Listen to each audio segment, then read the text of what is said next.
Hello दोस्तों, स्वागत है आपका अपने YouTube channel Rohit Goswami law classes में। और आज मैं आपको कराने वाला हूँ एलएलबी सेकेंड ईयर, सैम है हमारा थर्ड, और एक्ट है लॉ ऑफ प्रॉपर्टी, जिसे हम शॉर्ट में टीपीए बोलते हैं।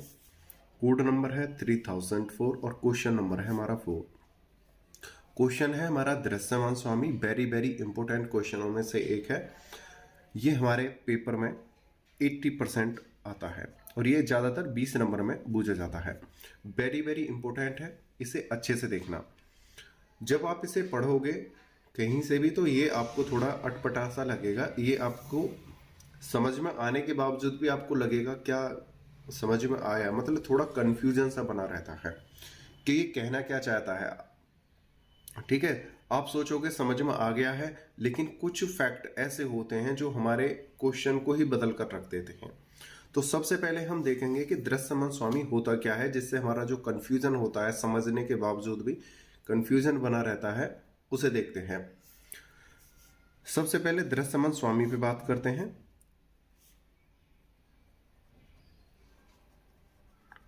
वीडियो में चलने से पहले आपसे रिक्वेस्ट है, अगर आपने चैनल को लाइक शेयर एंड सब्सक्राइब नहीं किया तो प्लीज कर लीजिए और अपने दोस्तों में शेयर करो ज्यादा से ज्यादा। ठीक है, दृश्यमान स्वामी जैसे एक व्यक्ति है ए और एक व्यक्ति है बी।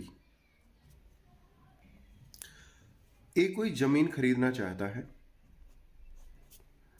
उसने जमीन खरीदी और उसने उस जमीन को बी के नाम पर कर दिया। किसके नाम पर कर दिया? बी के नाम पर।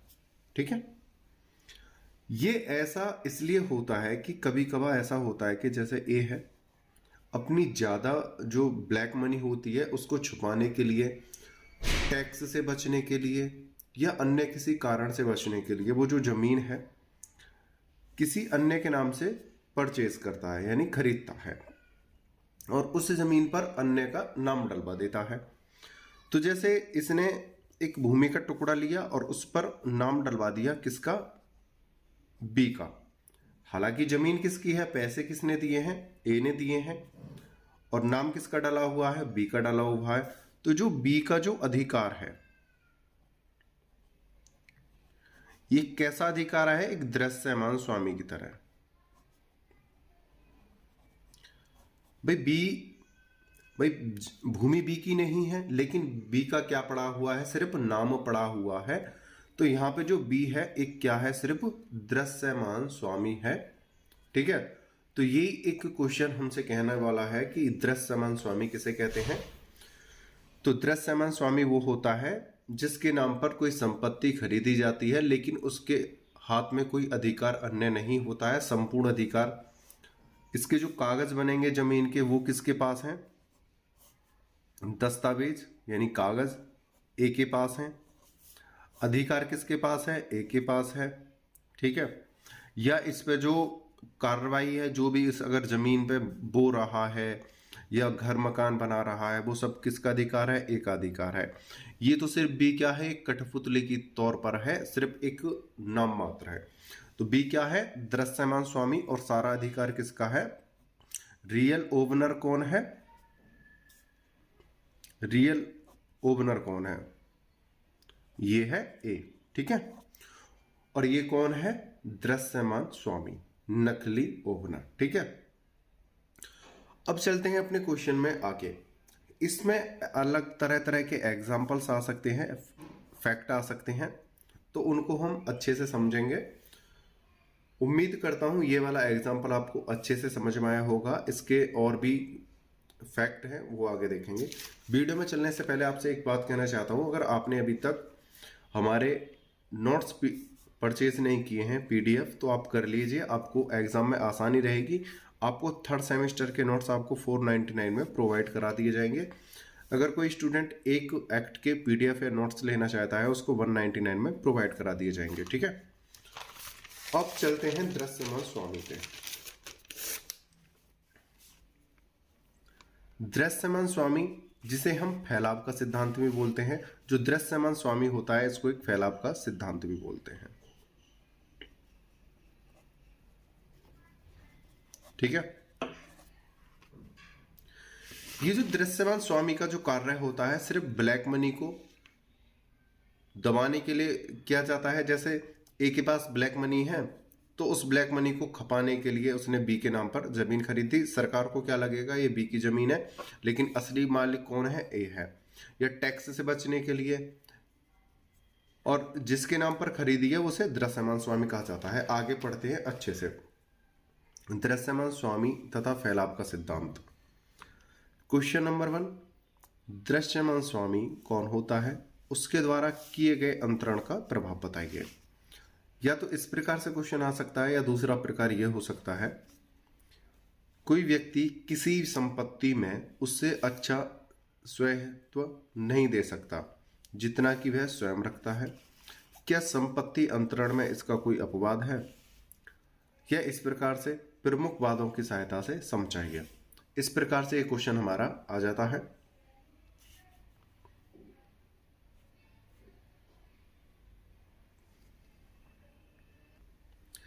आगे समझते हैं। दृश्यमान स्वामी एक ऐसा व्यक्ति है जिसके पास बिना वास्तविक स्वामी हुए स्वामित्व के सारे संकेत मिलते हैं। मतलब वास्तविक स्वामी हुए, बिना वास्तविक स्वामी हुए मतलब स्वामी नहीं है, मतलब अधिकारी नहीं है, लेकिन स्वामित्व के सारे संकेत मिलते हैं। जैसे ये है भाई, असली मालिक कौन है जमीन का, ए है, लेकिन संकेत किसके मिल रहे हैं स्वामी होने के, बी के। भाई नाम पर बी के है तो सब ये सोचेंगे बी की संपत्ति है, लेकिन स्वामी कौन है, ए है। तो ये कौन है, दृश्यमान स्वामी। और यह संपत्ति के स्वामी के रूप में दिखाई देता है, किंतु यह उसका स्वामी नहीं होता है। दिखाई कौन दे रहा है, यहां पर अधिकारी बी दिखाई दे रहा है, लेकिन अधिकारी कौन है, ए है। तो ये क्या है, सिर्फ एक कठपुतली की तरह है, काम कर रहा है। ठीक है, आगे समझते हैं। यूनियन ऑफ इंडिया बनाम मोकेश बिल्डर्स एंड फाइनेंसर्स 1977 में कहा गया था कि इसमें उच्चतम न्यायालय ने कहा कि क्या कोई व्यक्ति दृश्यमान स्वामी है, एक व्यक्तिक प्रश्न है जो तथ्य तथा परिस्थितियों के आधार पर विनिश्चित किया जाएगा। यहां पर उच्चतम न्यायालय ने कहा कि कोई व्यक्ति दृश्यमान स्वामी है या नहीं, इसकी जांच पड़ताल हम कैसे करें। भाई अगर नाम उसका डला हुआ है जमीन पर बी का, तो भाई बी तो असली मालिक हुआ। अब इसकी जांच पड़ताल कैसे करें, अब उसको आगे देखते हैं। न्यायालय ने आगे कहा कि क्या कोई व्यक्ति दृश्यमान स्वामी है या नहीं, निम्नलिखित बातों पर विचार करना चाहिए। जैसा यहां लिख रहा है, निम्नलिखित बातों पर विचार करना चाहिए कि जिसके नाम पर संपत्ति है, क्या वही असली व्यक्ति है, या सिर्फ वो दृश्यमान स्वामी है, उसने सिर्फ देखा ही देखा है, या असली स्वामी तो कोई और है। तो उसके लिए हम उच्चतम न्यायालय ने कुछ फैक्ट बताए हैं, कुछ पॉइंट बताए थे कि हम पता कैसे करें मालिक ए है या बी जमीन का। ठीक है, और एक पॉइंट और बता देता हूं आपको क्वेश्चन में चलने से पहले। ये जो दृश्यमान स्वामी का जो प्रश्न है, ये धारा 41 के अंतर्गत आता है। संपत्ति अंतरण अधिनियम 1882 की धारा 41 के अंतर्गत आता है, और ये केवल अचल संपत्ति पर लागू होता है। अचल संपत्ति किसे कहते हैं, अब से पहले मैं वीडियो डाल चुका हूं, और एक बार बता देता हूं। वो संपत्ति जो एक स्थान से दूसरे स्थान पर नहीं जा सकती हैं, जो जमीन से ही जुड़ी रहती हैं, जैसे प्लॉट, मकान, कुआं, फलदार वृक्ष, इस प्रकार की जो संपत्ति हैं जो अचल होती हैं, जिसे एक स्थान से दूसरे स्थान पर नहीं ले जाया जा सकता, सिर्फ उसी पर ही दृश्यमान स्वामी का केस लागू होता है 41 के द्वारा, या उसका बचाव होता है। ठीक है, आगे समझते हैं कि ए ने जमीन के पैसे दिए और नाम किसका है जमीन पे, बी का। अब इसकी जांच पड़ताल न्यायालय कैसे करेगा।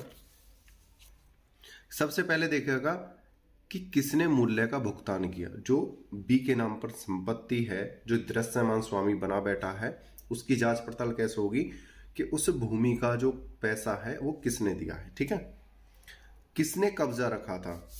भाई एक बात बताओ, ए ने क्या दिया, सबसे पहले पैसा दिया। ठीक है, नाम किसका गिर गया? बी का गिर गया। दूसरा, कब्जा। कब्जा किसके पास है? ए के पास है। बी के पास कब्जा नहीं है। ठीक है। तीसरा, दूसरे व्यक्ति के नाम पर संपत्ति क्यों की गई? अब न्यायालय ये बात कह रहा है कि भाई एक बात बताओ, जब आपको सारे अधिकार हैं, आपके पास पैसा है, आपका खुद का पैसा है, तो आपने दूसरे के नाम पर क्यों प्रॉपर्टी की है? उसका एक निश्चित क्या होना चाहिए? ए के पास कारण होना चाहिए। जैसे मेरा पुत्र है, या मेरा मित्र है, या मेरा परिचित है, इस प्रकार से कोई और अच्छा प्रॉपर रीजन होना चाहिए। आगे समझते हैं। पॉइंट नंबर 4, वास्तविक स्वामी तथा दृश्यमान स्वामी एक दूसरे से संबंधित थे अथवा परिचित थे अथवा मित्र थे। अब से पहले बता चुका हूं। पॉइंट 4। पॉइंट 5 देखते हैं। संपत्ति की देखभाल कौन करता था? भाई संपत्ति की देखभाल कौन करता था? भाई नाम तो सिर्फ बी का है। किसका है? बी का है। लेकिन देखभाल कौन कर रहा था? ए ही कर रहा था। देखभाल भी ए ही कर रहा था। पॉइंट नंबर 6, संपत्ति पर नियंत्रण किसका था? मतलब देखभाल यानी नियंत्रण, उसको देखभाल के साथ साथ उस पर जिम्मेदारियां कौन देख रहा था? ए ही देख रहा था। ठीक है। दस्तावेज की रक्षा किस पर थी? यानी जो कागज जो बनते हैं संपत्ति के, वो किसके पास थे? वो भी किसके पास हैं? ए के पास थे। तो इस प्रकार से पता चला कि जो संपत्ति का जो पूर्ण रूप से अधिकार है वो तो है ए के पास, और ये जो बी है सिर्फ क्या है? दृश्यमान स्वामी। सिर्फ इसका क्या है? नाम ही नाम पड़ा हुआ है। पैसा ए ने दिया है, कब्जा ए का है, कारण ए ने के पास है, देखभाल ए कर रहा है। ठीक है। नियंत्रण ए का है, और ए ही क्या कर रहा है? उसके कागजों की रक्षा कर रहा है, उसके ही पास है। तो ये बी क्या बन गया? दृश्यमान स्वामी। न्यायालय ने यह बोला कि दृश्यमान स्वामी की पहचान इस प्रकार से की जाएगी। अगर ये सारे अधिकार ए के पास हैं तो बी सिर्फ क्या है? दृश्यमान स्वामी है। आगे देखते हैं। कोई व्यक्ति किसी संपत्ति में स्वयं से अच्छा हित नहीं दे सकता। देखो यहां पर बोला गया है, न्यायालय कहता है कि अगर आपके नाम पर कोई संपत्ति है तभी आप एक अच्छा हित ले सकते हो, अन्य की के नाम पर दी हुई संपत्ति पर अच्छा हित नहीं ले सकते हो। संपत्ति अंतरण अधिनियम 1882 सेक्शन 41, इसमें कोई भी व्यक्ति संपत्ति का अंतरण करते समय किसी अन्य व्यक्ति को उस संपत्ति के संबंध में स्वयं से अच्छा हित प्रदान नहीं कर सकता। अगर किसी व्यक्ति के नाम पर संपत्ति है, वो ही उस संपत्ति को अंतरण करने का अधिकारी अच्छा माना जाता है। अगर हमने किसी और के नाम पर संपत्ति कर दी है तो वो उसे बेच सकता है, चाहे वो दृश्यमान स्वामी ही क्यों ना हो। ठीक है। देखिए यहां पर क्या था, सारी चीजें हमने क्या देखी थी? बी क्या था? सिर्फ एक दृश्यमान स्वामी था। लेकिन अगर बी इसे बेचना चाहे जमीन को तो वो आसानी से बेच सकता है, बशर्ते अगर उसके पास कागज हो तो। नाम तो है ही, अगर उसके पास दस्तावेज और हो जो ए के कब्जे में है तो वो इसे बेचने का पूरा अधिकारी है। ठीक है। तो इसलिए इस न्यायालय ने बोला है, 41 कह रहा है कि जो हित स्वयं ए दे सकता है अपने नाम पर जमीन करके, वो अच्छा हित तो कोई अन्य नहीं दे सकता है। यानी कि अपने नाम पर ही संपत्ति करो और तभी आप एक अच्छा हित दूसरे को दे सकते हो। सामान्य विधि का यह सिद्धांत है, लैटिन सूत्र नेमो डेट कोड नॉन हैवेट, जिसका तात्पर्य है कि एक व्यक्ति दूसरे को वही दे सकता है जो उसके पास है। अगर आपके नाम पर संपत्ति नहीं है, कोई जमीन नहीं है, तो आप दूसरे को कुछ नहीं दे सकते हो। अर्थात कोई भी व्यक्ति अपने से अच्छा हक अन्य व्यक्ति को अंतरित नहीं कर सकता। भाई अगर आपके पास कोई संपत्ति है नहीं तो तुम अन्य व्यक्ति को क्या अंतरित कर सकते हो? कुछ हक अंतरित कर ही नहीं सकते हो जब तक आपके नाम पर कोई प्रॉपर्टी नहीं होगी। हालांकि आपने सारी चीजें खुद इन्हें की हैं, पैसा, कब्जा, कारण, देखभाल, नियंत्रण, दस्तावेजों की रक्षा, लेकिन जो ये सारी चीजें अपने नाम पर ही करके करता तो वो बहुत अच्छा होता। ये बी के नाम पर है तो इसमें क्या रहेगा, हमेशा डर बना रहेगा। आगे देखते हैं, यदि कोई क्रेता ऐसे विक्रेता से माल खरीदता है जो माल का स्वामी नहीं है तो वह माल का स्वामित्व प्राप्त नहीं कर सकता। यहां पे बात कर रहे हैं, यदि कोई क्रेता ऐसे विक्रेता से माल खरीदता है जो माल का स्वामी नहीं है। बात करते हैं आगे। भाई जमीन किसकी थी, ए की है, नाम किसका था, बी का है। सी ने सोचा कि भाई मैं जमीन खरीदूंगा। आगे समझते हैं, यहां पे थोड़ा दिख नहीं रहा है। देखिए यहां पर ए है असली स्वामी, भाई इसने पैसे का खर्चा किया था, इसने सारी चीजें की। बी के नाम पर क्या कर दी, प्रॉपर्टी कर दी ए ने, ठीक है। और जमीन किसके नाम पर हो गई, बी के नाम पर, लेकिन सारे पैसे खर्चे देखभाल नियंत्रण सब किसके पास था, ए के पास था। बी क्या था, दृश्यमान स्वामी। अब एक क्रेता आता है सी जमीन खरीदने के लिए, इस जमीन को लेने के लिए। भाई बी के नाम पर जमीन थी तो ये बी के पास जाता है कि भाई हमें ये जमीन चाहिए, तो बी कहता है कि आप इस जमीन को ले सकते हो। और ये उससे जमीन खरीद भी लेता है, किसी कारण से इसके पास कागज आ जाते हैं, या ए ही इससे कह देता है कि आप बेच सकते हो, लेकिन उसमें मेरी सलाह आपको लेनी बहुत जरूरी है। पहले इसके पास कागज आए लेकिन इसने ए की सलाह नहीं ली और इसने सी को जमीन बेच दी। तो यहां पर जो सी है इसने बेशक क्रेता है, खरीदा है, और ये क्या बन गया, विक्रेता। तो इस जमीन पर अपना अधिकार नहीं जमा सकता, क्योंकि असली मालिक कौन था, असली मालिक ए है। ए से इसे वार्तालाप करनी होगी, ए के माध्यम से ही जमीन बिक सकती है, ठीक है। हालांकि ए ने इसको अधिकार दे रखे थे, आप इन संपत्ति को बेच सकते हो, लेकिन उससे पहले आपके नाम पर है, आप मेरी राय लोगे, मैं सारी चीजें डिसाइड करूंगा, कितना पैसा लेना है, कब लेना है, किसको जमीन बेचनी है, ये सारी चीजें डिसाइड मैं करूंगा। लेकिन आप संपत्ति के मालिक हो नाम के अधिकार से, तो आप उसको बेचने के अधिकारी मेरे साथ बनोगे, अकेले नहीं। तो इस प्रकार अगर सी ने यहां से जमीन बी के द्वारा खरीदी है तो यहां पर अधिकार बी सी को नहीं मिलेगा, ठीक है। यही बात कही गई है एग्जाम्पल में, यदि कोई क्रेता ऐसी विक्रेता से माल खरीदता है जो माल का स्वामी नहीं है तो वह माल का स्वामित्व प्राप्त नहीं कर सकता। भाई माल का स्वामित्व क्यों प्राप्त करेगा, क्योंकि ये संपत्ति तो एक ही थी, ये तो एक दृश्यमान स्वामी बन के बैठा था। आगे चलते हैं,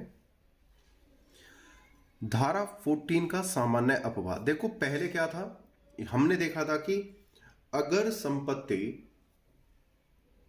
बी के पास है और वो दृश्यमान स्वामी है तो वो संपत्ति को नहीं बेच सकता है, ठीक है। उसे एक ही राय लेनी पड़ेगी और एक ही अधिकार से वो उसे बेच सकता है। लेकिन इसका एक अपवाद है, वो देखते हैं।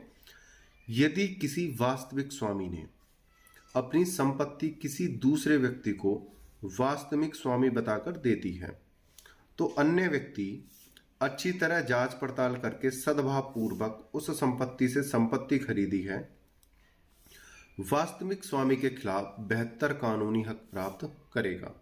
यहां पर एक बात और कह रही है 41 कि भाई ए ने पहले क्या था, ए ने संपत्ति को खरीदा, सारे अधिकार कब्जे सब दस्तावेज ए के पास थे और सिर्फ जमीन का नाम किसके पास था, बी के।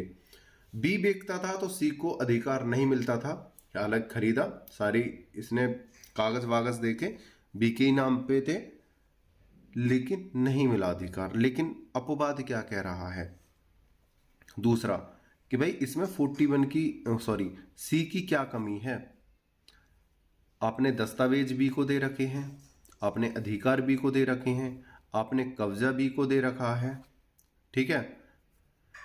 अगर बी उस परिस्थिति में सी को अपनी जमीन बेचता है, भाई उसके नाम पर है बी के नाम पर, और बी बेचता है सी को, तो यहां पर सीधा सीधा अधिकार सी का हो जाता है। और किसी कारण से ए अगर ऑब्जेक्शन उठाता है कि भाई मैंने तो खरीद के इसके अंडर में दे दी थी, तो असली मालिक तो मैं ही हूं, तो सी कहता है मुझे क्या पता, मैं तो कागजों को देखा, कब्जे को देखा और दस्तावेजों को देखा है, वो सब बी के पास थे। तो सी इसके खिलाफ भी न्यायालय में केस ला सकता है और इसमें विजय किसकी होगी? सी की होगी। ठीक है, पहले क्या था, सी को कब्जा नहीं मिलता था, लेकिन 41 अपवाद के तहत कह रही है अगर इसके पास कागज भी हैं, दस्तावेज भी हैं और अधिकार भी है, नियंत्रण भी है, तो सी इस पे सीधे सीधे ए को भी चैलेंज कर देगा कि भाई आपने दस्तावेज भी दे रखे हैं, का नियंत्रण भी दे रखा है, और क्या आदमी देखेगा। ठीक है, तो ये क्या है, इसका अपवाद है, और ये दृश्यमान स्वामी जमीन को बेच सकता है। दो फैक्ट बन गए ना, एक तो नियंत्रण कब्जा नहीं था बी के पास, तो वो बेचने में असमर्थ था, या अब न्यायालय ने क्या कहा कि 41 के द्वारा सी को, जिसने तीसरे पर्सन ने खरीदी है, उसको भाई राहत मिलनी चाहिए। उसका इसमें क्या फॉल्ट है भाई, उसने तो दिए ही देखा है कि असली स्वामी कौन है। अब वो इतनी गहराई में थोड़ी जाएगा ये 420 है क्या है, तो पाप किसके मन में है? ए के मन में है पाप तो। ठीक है, आगे चलते हैं। व्याख्या, पॉइंट नंबर 1, धारा 41 में दिए गए नियम को फैलाव का सिद्धांत भी कहते हैं। यदि कोई व्यक्ति सावधानी बरतने के पश्चात सद्भावपूर्वक कार्य करते हुए कोई संपत्ति खरीदने वाले के हितों की रक्षा धारा 41 करेगी। जैसे कि यहां पे है, ए ने पैसा दिया है, संपत्ति बी के नाम पर है, ठीक है, और सी ने ये जो जमीन है इसकी अच्छे से क्या करी है? जांच करी है। ठीक है, और इसने इसको क्या कर लिया है? क्रेता यानी खरीद लिया है। तो इसके हितों की रक्षा, भाई इसे क्या पता, भाई ये तो आप दोनों ने सलाह मिला रखी है कि पैसा मैं दूंगा, जमीन आपके नाम रहेगी, कब्जा आप पे रहेगा, दस्तावेज आपके पास रहेंगे। इसमें सी की क्या कमी है? तो सी के अधिकारों की रक्षा कौन करेगा? 41 करेगा। तो यहां पे क्या रहेगा? 41 इसकी रक्षा करेगी, किसकी? सी की। और ये सीधे सीधे इसको भी चैलेंज कर देगा ए को कि भाई मैंने सारी चीजें प्रूफ देखने के बाद जब इसको परचेज किया है। ठीक है, आगे चलते हैं। यदि किसी ऐसे व्यक्ति ने उसे वह संपत्ति बेच दी हो जो उस संपत्ति का सही मालिक ना हो और न उसे अंतरण के लिए अधिकृत हो। अब दूसरी बात आती है, जैसे बी है, भाई बी जो है एक दृश्यमान स्वामी तो ही है।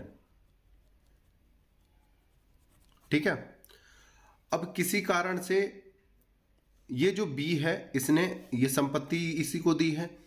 अब सी ने तो ये जांच पड़ताल करी है, पहले किसने ऑब्जेक्शन उठाया है? ए ने ऑब्जेक्शन उठाया कि भाई ये संपत्ति मेरे नाम पर है, आपने इसको क्यों खरीद लिया? सी ने बोला कि मैंने सारी चीजें जांच पड़ताल करके ली हैं और मैंने इस वजह से इसे खरीदा है, मैं आपको भी चैलेंज करता हूं, कोर्ट में आ जाइए।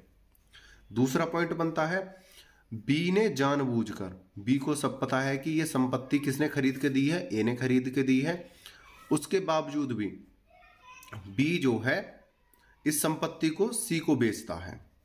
तो ऐसे समय में 41 सी की क्या करेगी? रक्षा करेगी, उसे न्याय दिलाएगी कि भाई बी ने अपनी मर्जी से बेचा है। ठीक है, ये आपका मैटर है, आप ए हो, ए जो है बी से जाके खुद बात करेगा, भाई आपने क्यों बेचा मेरी बिना राजी के, ये आप दोनों का मैटर है। अगर आप सी से कुछ कहते हो तो कोर्ट सी की रक्षा करेगी। ठीक है, लेकिन दृश्यमान स्वामी ऐसी स्थिति में हो जिससे वह संपत्ति बेच सके और क्रेता को उसके मालिक दोष की भनक भी न हो लगे, यह अधिकार उसे असली मालिक द्वारा प्राप्त हो। यहां पे तीसरा पॉइंट कहा गया है कि बी इस सातिर दिमाग से बेके, इस चालाकी से बेके कि ए को असली मालिक को भनक भी न लगे। ठीक है, और जो अधिकार है, भाई ए ने इससे कहा हो कि आप संपत्ति को बेच सकते हो, बशर्ते उसमें आप मेरी राय लोगे, लेकिन इससे बेचने का अधिकार दिया था, राय का भी अधिकार दिया था, इसने राय नहीं ली और इसे डायरेक्ट सी को बेच दिया। तब भी सी के अधिकारों की रक्षा कौन करेगा? 41 करेगा, क्योंकि ये मैटर आप दोनों का है। ठीक है, ये आप देखो, बी ने ए की राय ली, नहीं ली, क्यों नहीं ली, आपने इसके नाम पर संपत्ति क्यों करी, क्यों नहीं करी, किसी कारण से आप ऑब्जेक्शन लेके सी के पास आते हो, या बी इसे रिटर्न मांगता है, तो उसके लिए सी जो है कोर्ट जाकर 41 का सहारा ले सकता है। ठीक है, ऐसी हालात में असली मालिक यह नहीं कह सकेगा कि मैं इस संपत्ति का मालिक हूं, और जिसने बेचा है वह नकली दृश्यमान स्वामी है, यानी बेनामी स्वामी, इन दृश्यमान स्वामी द्वारा किया गया है। अंतरण धारा 41 खंडित नहीं होने देगी। अब क्या है, या तो ए इसके पास जाए या बी इससे रिक्वेस्ट करे कि भाई ए जो है मुझे जान से मार देगा, या मेरे गालों को पीटेगा, या मुझे आज पकड़ के मुर्गा बनाएगा। ये इसकी समस्या है, ए की और बी की। भाई ये 420 किसने की है, बी ने की है। भाई बी को तो पता था कि असली स्वामी तो ए ही है, तो ए की इसमें राय ली जाए, ए को बैठाया जाए, ए से चर्चा की जाए कि मैं सी को संपत्ति बेच रहा हूं। ये पहले तो आपस में डिस्कशन करेंगे, किसी कारण से बी इस संपत्ति को वापस मांगे तो नहीं वापस होगी। ए सी से आके डराए धमकाए कि भाई आपने संपत्ति क्यों ली, आप इसे वापस करो, ये मेरी है, तो ये इसे वापस नहीं करेगा, और न्यायालय 41 का सहारा किसे देगा, सी को देगा। ठीक है, तो ये समस्या क्या है, ए और बी की है। दृश्यमान स्वामी सी के अधिकारों की क्या करेगा, रक्षा करेगा। आगे देखते हैं। धारा 41 4 क्रमों में बांटी जा सकती है। असली स्वामी कोई संपत्ति दृश्यमान स्वामी के नाम पर खरीदता है। सबसे पहले क्या करता है, बीज बोता है असली स्वामी। बीज बो दिया उसने, क्या बो दिया बीज, कि अपने पैसे से अपने ब्लैक मनी को व्हाइट मनी करने के लिए, अपने टैक्स को बचाने के लिए, उसकी देखभाल नहीं हो पा रही, उसी कारण से किसी अन्य के नाम पर संपत्ति कर देता है। बीज बो देता है अपनी जान के लिए, और दूसरे व्यक्ति को क्या कर देता है, संपत्ति नाम कर देता है। दूसरा, दृश्यमान स्वामी संपत्ति पर असली स्वामी की वजह से है, और दृश्यमान स्वामी संपत्ति किसी अन्य को बेच देता है। देखो, असली स्वामी की वजह से है कौन, दृश्यमान स्वामी। भाई पैसा किसने खर्च किया, असली स्वामी ने, ए ने। ठीक है, इसकी वजह से ही तो इस भूमि पर किसका अधिकार हुआ है, बी का अधिकार हुआ। ए की वजह से बी का अधिकार हुआ, और बी इस संपत्ति को बेच देता है, और दृश्यमान स्वामी संपत्ति किसी अन्य को बेच देता है। ए के द्वारा ही बी का इस जमीन पर अधिकार हुआ, और बी क्या करता है, इस जमीन को सी को बेच देता है। दूसरा पॉइंट ये आता है, क्रेता प्रतिफल देकर तथा बिना सच्चाई जाने एवं सद्भाव पूर्वक क्रेता खरीद लेता है। भाई जो क्रेता है सी जो है, इसने तो दस्तावेज देखे और कब्जा देखा, नियंत्रण देखा। भाई हम कहीं जमीन खरीदने जाएंगे, कोई भूमि का टुकड़ा लेने जाएंगे, मकान लेने जाएंगे, सबसे पहले कागज देखते हैं, उसके बाद कब्जा देखते हैं, उसमें रहन सहन किसका हो रहा है या उस पर आना जाना किसका है, ये नियंत्रण और कब्जा देखते हैं। तो अगर ये सारी चीज सही होती हैं तो हम आसानी से खरीद लेते हैं।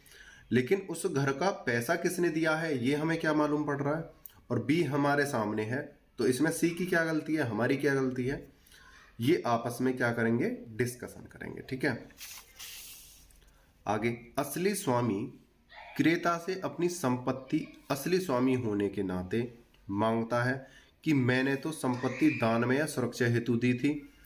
तो धारा 41, देखो ये जो 4 नंबर का पॉइंट है मैंने 2 जगह डिवाइड कर दिया है जिससे कि आपको पॉइंट लिखने में आसानी हो। तो धारा 41 असली स्वामी का मुंह बंद कर देगी।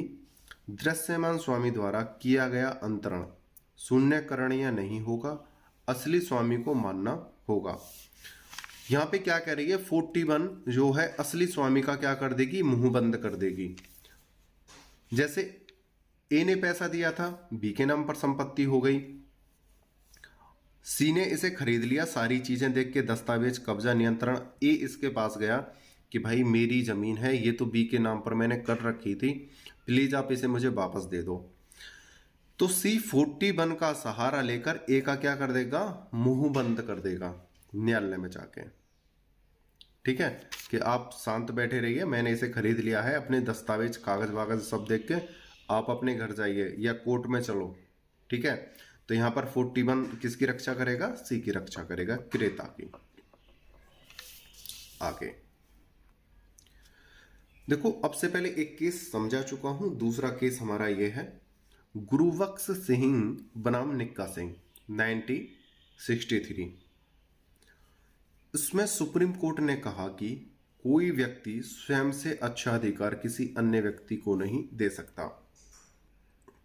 तो न्यायालय ने भी कहा कि स्वयं से अच्छा अधिकार व्यक्ति किसी अन्य को नहीं दे सकता है। अगर आपकी प्रॉपर्टी है तो आप अपने नाम पर करिए और उसका अधिकार किसी अन्य को दीजिए या ना दीजिए। आप किसी और के नाम पर अपना अधिकार जमा रहे हो, ये गलत है। आप अच्छा अधिकार तभी किसी को दे सकते हो जो जब आपके नाम पर हो। ठीक है, आगे समझते हैं। ज़रीफुन्निसा बनाम शफीक कुज़मा खान। इसमें ए तथा बै दो मुस्लिम बहनें थीं। उन्हें उत्तराधिकार में अचल संपत्ति प्राप्त हुई थी। यानी दो बहनें थीं, ए और बै, ए और बै। ठीक है, उनके पिता ने दोनों बहनों के नाम पर संपत्ति की, यानी मुंह से कह के चले गए, मुख से, कि आप दोनों बहनों का हिस्सा इस जमीन में मेरी संपत्ति में है। इतना कह के वो समाप्त हो गए, यानी उनकी मृत्यु हो गई। उनके एक सै नामक भाई भी था। किसके, ए और बै के एक भाई भी था। सै बड़ा फिजूल खर्ची था। ए तथा बै दोनों बहनों ने संपत्ति में प्राप्त अपने हिस्से को अपने भाई सै के पास ही रहने दिया। बहनों ने सोचा कि पिताजी तो कह ही गए हैं और भाई हमारा ऐसा नहीं करेगा, जब हमारा मन होगा तो हम इस संपत्ति से अपना हिस्सा ले जाएंगे। सै ने उस भूमि को किसी अन्य को बेच दिया। जो भाई था उसने भूमि को अन्य को बेच दिया। प्रीवी काउंसिल ने फैलाव का सिद्धांत को लागू करते हुए सै द्वारा किए गए अंतरण को वैध ठहराया। न्यायालय के अनुसार ए तथा बै ने सै को स्वामी अपनी मर्जी से बनाए रखा था। ए और बै ने कोर्ट में केस डाला कि हमारे पिताजी हमसे बोल के गए थे कि जो संपत्ति है उसमें आपका भी अधिकार है, आप इस अपना अधिकार ले लेना। लेकिन हमने अपनी मर्जी से यह सोचा कि हमारा सगा भाई है, ये हमारे साथ गद्दारी नहीं करेगा, धोखाधड़ी नहीं करेगा, 420 नहीं करेगा, तो इसलिए हमने अपनी संपत्ति को इसी के पास रहने दिया, इसको ही हमने अपना अधिकार दे रखा था, यही देखभाल कर रहा था, इसी के नाम पर थी। तो न्यायालय ने बोला कि ये ही असली स्वामी था, आप इसे दृश्यमान स्वामी बनाकर चले गए थे, तो संपत्ति इसके नाम पर थी और इसने अपनी मर्जी से उसे बेच दिया, आपका कोई अधिकार नहीं है। यही एक फैलाव का सिद्धांत है। आपने अपनी मर्जी से इसे मालिक बनाया था और इसने इसे बेच दिया, तो इसमें इसकी क्या कमी है। तो इसलिए ए और बै को कोई अधिकार नहीं मिला। दूसरा, नीरूस पूर्वे बनाम मुठ मुख्य तेत्री पारिसर। ठीक है, इसमें ए ने अपने रहते हुए अपनी भूमि के खसरा खतौनी में अपनी पत्नी बै का नाम डलवा दिया। पत्नी ने ही जमीन बंधक रख दी। ए जब तीर्थ यात्रा पर चला गया तब उसकी पत्नी ने जमीन कै को बेच दी। कै ने बंधक धन अदा कर दिया। पति वापस आया, उसने संपत्ति वापस पाने का दावा किया। न्यायालय ने कहा न तो संपत्ति वापस पा सकते हो न बंधक छुड़ा सकते हो। उसकी पत्नी भले ही बेनामी यानी दृश्यमान स्वामी थी, परंतु उसके द्वारा वैध हित अंतरित किया गया। वह दृश्यमान स्वामी अपने पति की सहमति से थी, क्या सद्भाव पूर्वक क्रेता था। इसको एग्जाम्पल से समझते हैं। एक पति था ए और एक पत्नी थी बै। ठीक है, पति ने अपनी पत्नी के नाम पर अपनी संपत्ति को कर दिया। ठीक है, संपत्ति ये है जमीन, किसके नाम पर कर दी, बी के नाम पर, बी का नाम डल गया। अब जो ए है ये किसी कारण से बाहर चला गया, यात्रा पर मान लो, कहीं नौकरी पर मान लो, ये बाहर चला गया। उसके पीछे पत्नी ने इस बी नामक इस जमीन के टुकड़े को सै नामक व्यक्ति को बेच दिया। अब पति आया, पति ने कहा कि जमीन कहां पर है। बी ने कहा मैंने तो उसे बेच दिया। कि आपने क्यों बेच दिया? घर में लड़ाई झगड़े हुए, बात आ गई कोर्ट पे, न्यायालय में। न्यायालय में ए ने कहा कि मेरी संपत्ति थी, मैंने सिर्फ इसका नाम डलवा दिया था खसरा खतौनी में, लेकिन इसने उसे बेच दिया। ए ने कहा ये एक सिर्फ दृश्यमान स्वामी थी, लेकिन असली मालिक तो मैं था। ये तो सिर्फ एक दृश्यमान स्वामी थी, नाम की स्वामी थी। तो न्यायालय ने कहा कि ये जो दृश्यमान स्वामी थी आपकी मर्जी से थी, इसने कोई जबरदस्ती नहीं कर रही थी कि आप मुझे मालिक बनाइए। जब आपने इसे मालिक बना ही दिया है तो ये अपनी मर्जी से उसे बेच भी सकती है, और आप उस संपत्ति को ना तो वापस पा सकते हो, ना आप बी को दंडित करा सकते हो, क्योंकि संपत्ति का जो मालिक यानी अधिकारी जो बनाया था आपने अपनी मर्जी से बनाया था उसे। ठीक है, तो इसलिए जो पत्नी दृश्यमान स्वामी थी, हालांकि सारे पैसे, रखवाली, देखभाल, सारी चीजें किसकी थी? पहले पति की थी। पत्नी का तो सिर्फ क्या डाला था? भूमि पे नाम डाला था। तो इसलिए दृश्यमान स्वामी बनी और इसने इसे सी को बेच दिया। तो यहां पर जो क्रेता है, ये संपत्ति इसने सद्भाव पूर्वक ली। भाई इसने जांच पड़ताल कर ली कि नाम किसके है, बे के है, तो ये असली मालिक हो जाएगा और बी को कोई दंड नहीं दिया जाएगा और ए बी से कुछ नहीं कह सकता। ठीक है भाई, इसलिए मैं कहता हूं सोच समझकर ही संपत्ति अपनी पत्नियों के नाम पर खरीदना। ठीक है, ऐसा भी हो सकता है 41 का आप सहारा भी नहीं ले सकते हो। ठीक है, आगे एक पॉइंट और बनता है, उसे अच्छे से समझेंगे। आप कहोगे कि सर ये सारा क्वेश्चन समाप्त हो गया, एक पॉइंट क्या बनता है उसे देखते हैं। देखो, ए मालिक है और एक बी पड़ोसी है या नौकर है या चपरासी है। इन पर दृश्यमान स्वामी का केस नहीं डाला जा सकता। ठीक है, नहीं ये दृश्यमान स्वामी हो सकते हैं। एक व्यक्ति था ए, उसकी एक भूमि थी। ठीक है, खेत मान लो या मकान मान लो, कोई भी आप मान सकते हो अपनी समझ के लिए। एक किसी कारण से अपने देश को छोड़कर विदेश चला जाता है। कहां चला जाता है? विदेश चला जाता है।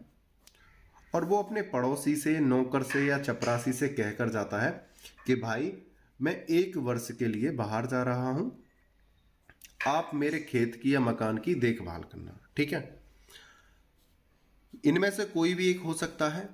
वो इसकी देखभाल करने लगा या इसके रिश्तेदार हो सकते हैं। ठीक है, 1 वर्ष बीता, 2 वर्ष बीते, 3 वर्ष बीते, 4 वर्ष बीते, लेकिन ए जो है वापस नहीं आता है और ना ही इसकी कोई खबर आती है।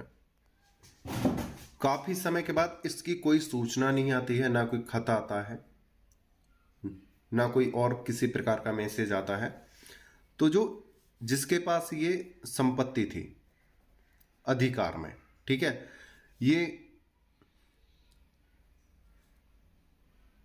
किसी कारण से अपना एक रीजन बनाता है और ये न्यायालय जाता है। वहां पे न्यायालय यानी कोर्ट कचहरी करता है, बिजली घर जाता है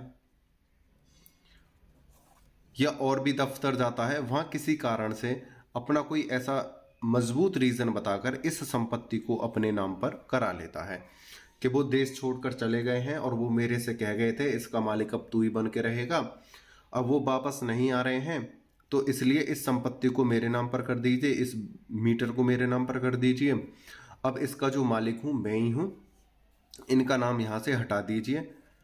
अब ये जो तहसील जो होती है वहां पर जांच पड़ताल करी गई कि भाई काफी समय से नहीं आ रहा है और इसने 420 और दिखाई कि मैंने उसे पैसे दे चुका हूं या मेरे ही अधिकार में है या मैं ही इसका मालिक हूं। वो पैसे लेकर भाग गए हैं और ये इसके ना आने के कारण इस संपत्ति को अपने नाम करा लेता है 420 420 के अंतर्गत अपने नाम पर करा लेता है।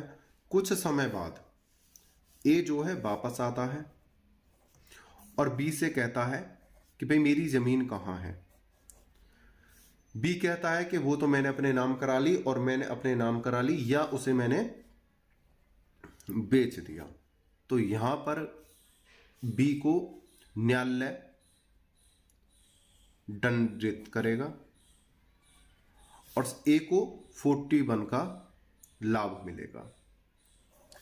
ठीक है, तो यहां पर 2 पॉइंट बन के आते हैं। पहले तो था दृश्यमान स्वामी, ए खुद ही अपनी मर्जी से संपत्ति को अगर बी के नाम पर करके जाता तो वो बेचने का अधिकारी था बी, लेकिन यहां पे ये नाम नहीं करके गया, सिर्फ देखभाल करने के लिए छोड़ के गया था। और बी ने 420 से अपने नाम पर कराकर उसे या तो अपने नाम पर करा लिया या उसे बेच दिया। तो ऐसे में 41 का जो अधिकार है ए को मिलेगा। एक पॉइंट यहां ये भी बनता है। ठीक है, उम्मीद करता हूं यह क्वेश्चन आपको अच्छे से समझ में आया होगा। अगर किसी कारण से अब भी आपकी समझ में नहीं आया है तो आप कमेंट करके लिखना। मैं एक और छोटी सी क्लिप बना दूंगा, वीडियो बना दूंगा, और जहां पे आपको समस्या है बता देना। मैं 1, 2 या 5 मिनट की वीडियो बनाकर आपको डाल दूंगा जहां से आपको और अच्छे से समझ में आ जाए। और अपने दोस्तों में ज़्यादा से ज़्यादा शेयर करो।